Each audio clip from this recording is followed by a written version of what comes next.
દોસ્તો 15મી ઓગસ્ટને સૌ દેશવાસીઓ હર કોઈ વ્યક્તિને ઘણી બધી શુભેચ્છાઓ. તો આજે 15મી ઓગસ્ટ સ્કૂલો, કોલેજો, ઓફિસો કે પછી પ્રાઇવેટ સંસ્થાઓ કે હરેક જગ્યાએ આજે એક જજ્બાત હોય છે લોકોને કે અમારો દેશ છે, એના આપણે વતનીઓ છે, એમના આપણે નાગરિક છે. તો આપણે જે વીર પુરુષોએ શહાદત લીધી છે એમને આપણે યાદ કરવું જોઈએ અને ખુલ્લા દિલથી મનથી બધા યાદ કરે છે. તો સરસ મજાનો તિરંગા છે એ દોસ્તો લહેરાઈ રહ્યો છે પવનથી ખુલ્લા ગગનની અંદર. પહેલાનો સમય હતો દોસ્તો કે આપણો દેશ આઝાદ નહીં થયો હતો, સ્વતંત્રતા નહીં હતી બધાને, કે અંગ્રેજ સરકાર એમની હુકુમત એટલી ભયંકર હતી, એટલી આપદા હતી કે જે રીતના સુનામી આવે, ભૂકંપ આવે, જે રીતના કુદરતનો પ્રકોપ રહી છે અમુક વાર ધરતીકંપ, એ પ્રમાણે એટલી એમની ત્રાહિમામ પીડાઓ જે લોકો ભોગવી રહ્યા હતા, દેશવાસીઓ ભોગવી રહ્યા હતા.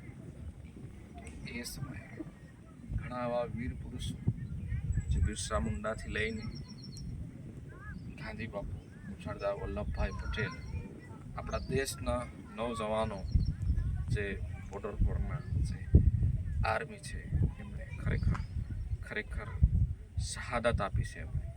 એમના લોહીથી આપણું દેશની જે સુરક્ષા, સલામતી એ પ્રોવાઈડ આપણને કરી છે.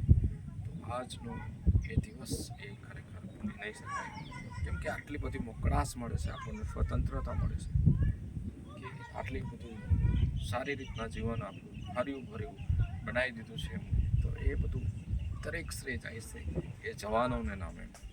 તો એવા જ આપણા જે જવાનો છે એ દરેક વીર પુરુષો, દરેકને ખરેખર ખુલ્લા દિલથી, ખુલ્લા મનથી બધા દેશવાસીઓ યાદ કરી રહ્યા છે અને સિલ્યુટ આપી રહ્યા છે. તો એવા જ આપણા બેડા રાયપુરા ગામના જે ખૂબ જ સ્ફૂર્તિલા, શક્તિશાળી એક એવા બંદા હતા, એક એવા વ્યક્તિ હતા જે ઈશ્વર દાદા, જે આર્મીમાં ભરતી હતા, જે એવા વ્યક્તિ હતા કે પહેલાં ગુજરાતના કોઈ વ્યક્તિને આર્મીની અંદર લેતું નહીં હતું, પણ એ એક એવા વ્યક્તિ હતા કે શરૂઆત એમનાથી થયેલી, ને એવા પાવરફુલ શક્તિશાળી વ્યક્તિ કે 2 મોટા યુદ્ધો આપણા દેશના થયા, 1965 અને 1971. એમની અંદર એમણે સિંહ ફાળો આપ્યો.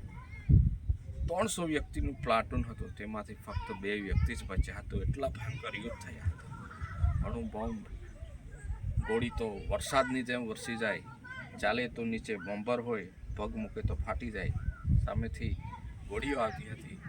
એવી રીતના એ મોટા યુદ્ધો ભયંકર, એની અંદર તેઓ વિજય થયા અને દેશને વિજય બનાવ્યો. તો એવા આપણા પ્રિય એવા ઈશ્વર દાદા છે, જે ખરેખર દિલથી ખૂબ જ યાદ આવી રહ્યા છે.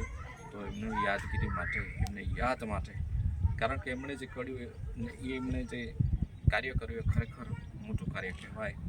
તો ખરેખર ખરા દિલથી એમને સિલ્યુટ છે. અને ખરેખર એક આપણા જે 5 ગોલ્ડ મેડલો એમને મળ્યા હતા, એ કાર્યની અંદર સહભાગિતા આપી. તો તેઓ હાલમાં તો હયાત નથી, પણ એમના ખરેખર જે